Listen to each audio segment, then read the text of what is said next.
Napanood niyo na ba yung movie na to?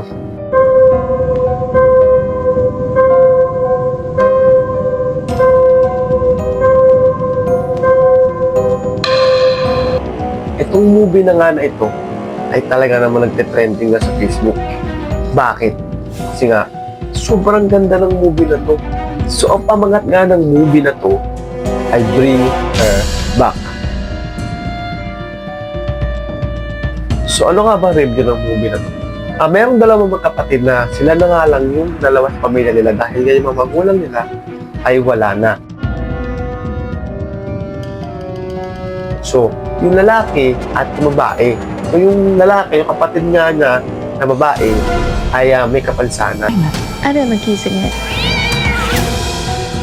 No, may diferensya nga yung mata nito. Hindi nga ito nakakakita ng maayos. So, may nag-ampun nga sa kanila na isang babae. Oh, welcome to your new home. Hi, Pop. Where's that? Andy. Where's your cane, love? I don't like using it. Sister and brother. At meron ng isang misteryosong bata na to daw ay pamangkin niya. So, yung bata na to ay hindi nagsasalita. Oliver lost his family. He's a beautiful boy. Just needed someone that could give him special care. Right.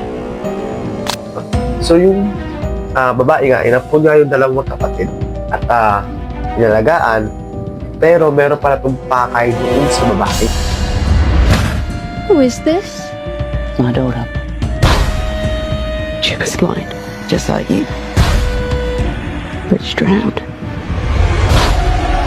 Iaalay niya pala ito para maibalik yung buhay ng kanyang anak. I spoke with an angel. To be her mother again. We can bring her back. I don't think it would work, but it's working. No?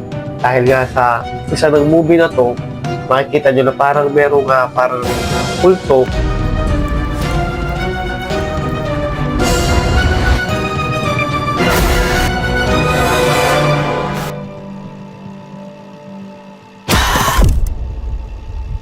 We can bring her back. Did I do it right? Panoodin nyo lang ang movie na ito. Shrouded in mystery, and allow us with no fear to make these travel hearts work.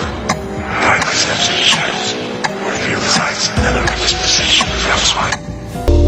We can bring her back.